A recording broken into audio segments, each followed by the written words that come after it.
Welcome viewers to another video. तो आज हम लोग 20 से ऑनवर्ड लेक्चर्स को डिस्कस करेंगे। तो लेक्चर नंबर 21 है, नाम है इसका स्टैंडर्ड आईओ डिवाइसेस। तो जो पहला पॉइंट है इसमें वो ये कह रहा है कि ऑपरेटिंग सिस्टम में तीन तरह की स्टैंडर्ड आईओ डिवाइसेस हैं। ठीक है, एमसीक्यूज आ गया कितनी डिवाइसेस हैं और कौन कौन सी हैं, ये शॉर्ट क्वेश्चन जो है वो आता है। इनपुट है, आईओ है और एरर है। और उसके बाद जो अगला पॉइंट है, नेक्स्ट पॉइंट ये है कि अब इन डिवाइसेस के हैंडल्स को अगर एक्सेस करना है या एक्वायर करना है, सॉरी, अगर इन डिवाइसेस को एक्सेस करना है तो उसके लिए हैंडल चाहिए होता है। ठीक है, तो हम लोगों ने पहले भी डिस्कस किया था कि ऑपरेटिंग सिस्टम में जितने भी ऑब्जेक्ट्स हैं, रिसोर्सेज हैं या डिवाइसेस हैं, उनको हैंडल के थ्रू ही एक्सेस किया जाता है। ठीक है, उसके बगैर एक्सेस नहीं किया जा सकता। तो हैंडल क्या चीज़ होती है? ये सिंपली डिवाइस ऑब्जेक्ट रिसोर्स का एक आइडेंटिफायर है या रेफरेंस है। उस आइडेंटिफायर या रेफरेंस के थ्रू हम इन ऑब्जेक्ट्स को, रिसोर्सेज को, डिवाइसेस को एक्सेस कर सकते हैं, डायरेक्टली एक्सेस नहीं कर सकते। ठीक है, तो किसी डिवाइस का अगर हैंडल गेट करना है तो उसके लिए जो एपीआई अवेलेबल है विंडोज़ के अंदर, which is a get STD handle, तो इसमें एक पैरामीटर पास होता है। तो ये क्या है कि हम उस डिवाइस को मेंशन करते हैं जिसका हैंडल गेट करना है। पहला पॉइंट क्या है कि अगर तो उस डिवाइस का हैंडल मिल जाता है तो ये जो फंक्शन है ये सक्सीड कर जाएगा। ठीक है, इट मीन्स कि उस फाइल का जो हैंडल है वो मिल गया है। अगर ये फेल, अगर जो फंक्शन है ये फेल करता है, इट मीन्स कि उसका जो हैंडल है वो इनवैलिड है या एग्जिस्ट नहीं करता। ठीक है, इन दैट केस जो फंक्शन है वो फेल कर जाएगा। अगर बार बार इस फंक्शन को कॉल करेंगे तो ये एक ही हैंडल, सेम हैंडल रिटर्न करेगा। तो एमसीक्यू उसके वाले से इंपॉर्टेंट है कि अगर सक्सेसिव कॉल्स की जाए इस एपीआई को तो आउटपुट में क्या आएगा, तो सेम हैंडल आएगा। ठीक है, तो अगला जो नेक्स्ट पॉइंट है वो ये है कि अगर उस हैंडल को क्लोज कर दिया जाए तो फ्यूचर में वो डिवाइस यूज़ नहीं हो सकती। तो ये मतलब है इसका।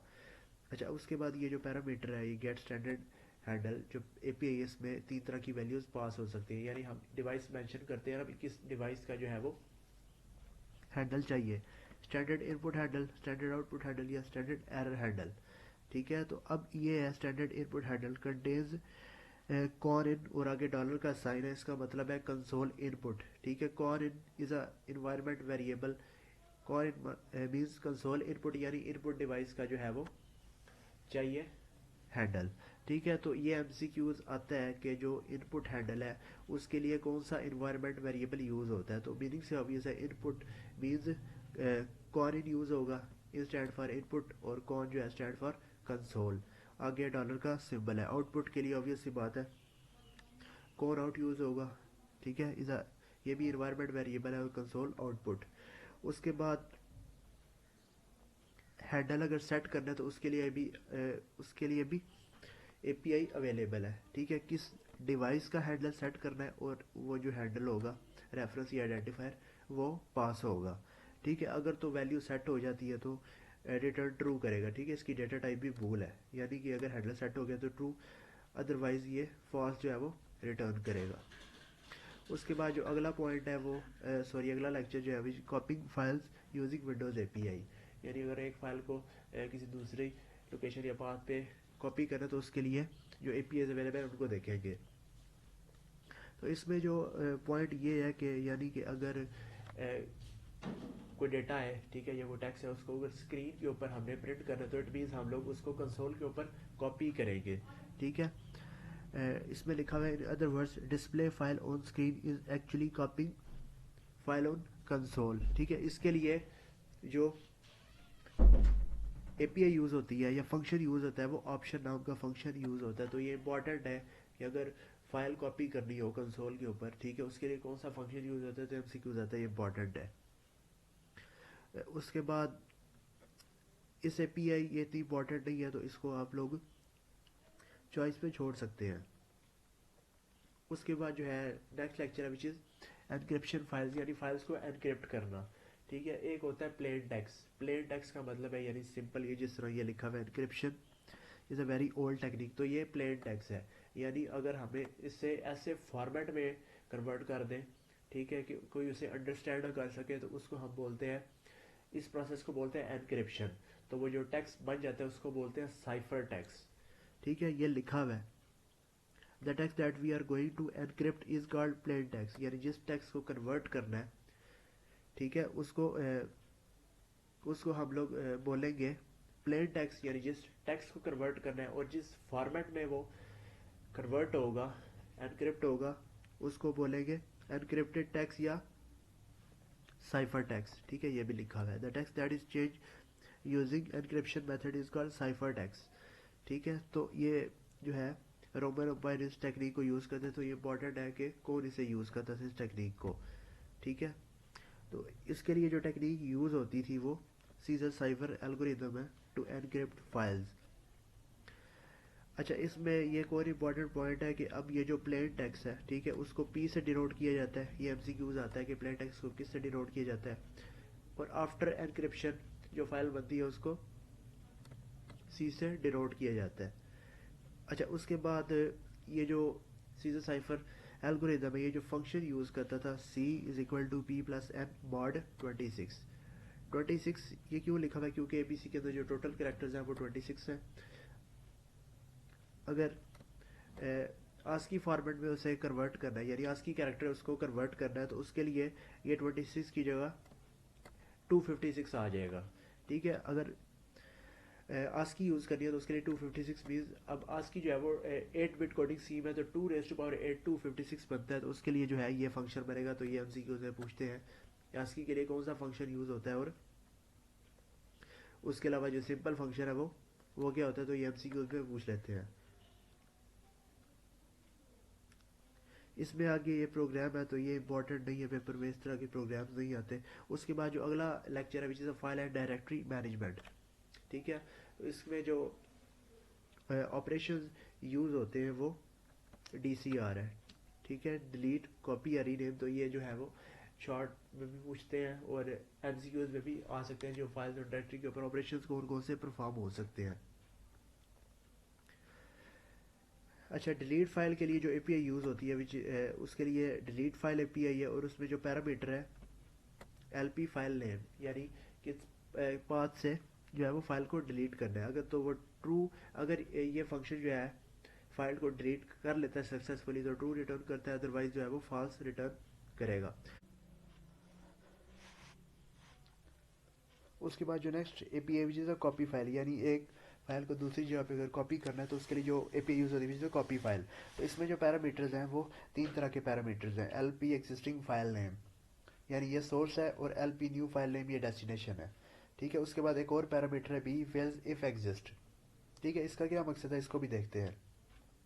यानी कि अगर फाइल डेस्टिनेशन के ऊपर जहाँ पे कॉपी करी अगर उधर ऑलरेडी एग्जिस्ट करती है तो क्या क्या हो सकती है पॉसिबिलिटीज़। ठीक है, तो अब वो लिखा हुआ है कि new file is same as existing, then file is overwritten if only B fails if exist is false. तो अगर फाइल ऑलरेडी एग्जिस्ट करती है तो अगर ये जो पैरामीटर है इसकी वैल्यू फॉल्स होगी तो जो न्यू फाइल है वो ओवरराइट हो जाएगी ओल्ड फाइल के ऊपर। ठीक है, तो अगर इसकी वैल्यू ट्रू होती है तो इसका मतलब ये है कि फाइल ऑलरेडी एग्जिस्ट नहीं थी कर रही, तो अब वो सक्सेसफुली जो है वो डेस्टिनेशन के ऊपर कॉपी हो जाएगी। तो ये मतलब है इसका। उसके बाद जो अगला कॉन्सेप्ट है विच इज़ अ हार्ड कॉपी, तो इसमें जो यूज़ होता है Windows also provide hard links. Hard link क्या होता है, is a duplicate name for a file, यानी कोई भी फाइल है उसका अगर डुप्लीकेट नेम क्रिएट करना है, ठीक है, उसके लिए हार्ड लिंक्स का कॉन्सेप्ट यूज़ होता है, उसको हार्ड लिंक कहते हैं डुप्लीकेट नेम को। उसके लिए जो पैरामीटर है, सॉरी ये पी है which is copy hard link, इसमें जो पैरामीटर है वो है सबसे पहले आता है डेस्टिनेशन, यानी कि इस फाइल के अंदर ये जो डुप्लीकेट फाइल नेम है वो क्रिएट करना है। उसके बाद एग्जिस्टिंग फाइल नेम, यानी जिस फाइल का डुप्लीकेट क्रिएट करना है ये उसका पॉइंटर है। ठीक है, उसके बाद सिक्योरिटी एट्रीब्यूट्स हैं। उसके बाद इसके जो प्रॉपर्टीज़ हैं वो ये पहले ये है कि create hard link for existing file. इसकी जो पहली प्रॉपर्टी है both files must be on same volume, यानी एक ही वॉल्यूम पे दोनों फाइल्स होनी चाहिए। उसके बाद जो है वो सिक्योरिटी एट्रीब्यूट्स जो है वो फाइल नेम के ऊपर अप्लाई होंगे। उसके बाद नेक्स्ट पॉइंट है मूव फाइल, यानी एक फाइल को अगर कट पेस्ट करना है, ठीक है, उसके लिए मूव फाइल यूज़ होगी। इसमें जो पैरामीटर है वो एलपी एग्जिस्टिंग फाइल है और न्यू फाइल है, यानी ये सोर्स है ये डेस्टिनेशन है। ये भी बूल वैल्यू रिटर्न करता है, यानी अगर कट पेस्ट हो जाती है तो ट्रू रिटर्न करेगा, अगर नहीं होती तो वो फॉल्स रिटर्न करेगा। उसके बाद ये जो है move file fails if new file already exist, ठीक है, यानी कि अगर फाइल जो है वो ऑलरेडी एग्जिस्ट करती है तो ये फाइल ये जो फंक्शन है ये एपीआई ये फेल कर जाएगी। ठीक है, तो इस चीज़ को अवॉइड करने के लिए ये वाली एपीआई यूज़ होती है। ये क्या करती है कि उस फाइल को ओवरराइट कर देती है, एग्जिस्टिंग फाइल को ओवरराइट कर देती है। ठीक है, तो ये इंपॉर्टेंट है कि मूव फाइल जो एक्स है वो किस लिए यूज़ होती है। ठीक है, x stand for extended version. उसके बाद जो है डायरेक्टरी मैनेजमेंट। ठीक है, डायरेक्टरी अगर क्रिएट करनी है विंडोज़ के अंदर, उस पर ऑपरेशन यानी डायरेक्टरीज के ऊपर ऑपरेशन कौन कौन से होते हैं। एक तो क्रिएट डायरेक्टरी या रिमूव है, उसके बाद मूव डायरेक्टरी है। सबसे पहले क्रिएट डायरेक्टरी है। ठीक है, बूल वैल्यू रिटर्न करती है, यानी क्रिएट हो जाएगी तो ट्रू रिटर्न करेगी, अगर नहीं क्रिएट होगी तो फॉल्स रिटर्न करेगी। ठीक है, एलपी पाथ नेम यानी किस पाथ के ऊपर क्रिएट करी है, उसके बाद सिक्योरिटी एट्रीब्यूट्स। तो क्रिएट डायरेक्टरी जो है वो दो पैरामीटर ले रही है। उसके बाद जो है रिमूव डायरेक्टरी है। ठीक है, रिमूव करना है तो पाथ नेम ले रही है एज एन आर्गूमेंट। ठीक है, ये भी बूल वैल्यू रिटर्न करेगी, अगर रिमूव हो जाती है तो ट्रू, अगर नहीं होती तो फॉल्स। उसके बाद जो है अगर सेट करंट डायरेक्टरी यानी करंट डायरेक्टरी में अगर कोई चेंजेस करने हैं तो उसके लिए जो यूज़ होगी वो set current directory AP use होगी, बूल रिटर्न करेगी। LP file LP path name यानी किस पाथ में पड़ी हुई डायरेक्टरी जिसमें चेंजेस करने हैं, गेट करंट डायरेक्टरी। ठीक है, ये डायरेक्टरी रिट्रीवल के लिए पे यूज़ होगी। एंड बफर लेंथ यानी उस डायरेक्टरी का साइज़ क्या है। एलपी बफर बफर मीन्स ये पॉइंटर टू जो भी उस डायरेक्टरी का साइज़ है, लेंथ है, उसको पॉइंट करेगा ये वाला पॉइंटर। उसके बाद जो है प्रिंटिंग एंड प्रॉम्प्टिंग और कंसोल। इसमें जो चीज़ इंपॉर्टेंट है वो ये प्रिंट फंक्शन इंपॉर्टेंट है एमसीक्यूज के वाले से। प्रिंट फंक्शन क्या करता है, ऐसा फंक्शन है जो वेरिएबल लिस्ट ऑफ पैरामीटर्स लेता है। ठीक है, यानी यूज़र की रिक्वायरमेंट है वो दो पैरामीटर पास करना चाहता है, तीन करना चाहता है, चार करना चाहता है। तो अगर इस तरह का सिचुएशन आ जाए तो उसके लिए जो फंक्शन यूज़ होगा वो प्रिंट स्ट्रिंग होगा, स्ट्रिंग्स। ठीक है, तो ये एमसीक्यूज आता है कि list variable list of parameters कौन सा फंक्शन लेता है। तो इस फंक्शन को अगर यूज़ करना है तो उसके लिए फर्दर फंक्शंस यूज़ करने पड़ेंगे, यानी लिस्ट वो स्टार्ट कहाँ से रही है पैरामीटर्स की, और वो कितने आर्गुमेंट्स ले रही है। ठीक है, और वो एंड किधर हो रही है। तो इसकी जो एपीआई उसको डिस्कस करने की फंक्शन है जो कंप्लीट, उसको डिस्कस करने की जरूरत नहीं है, क्योंकि पेपर में इस तरह का क्वेश्चन जो है वो नहीं आता।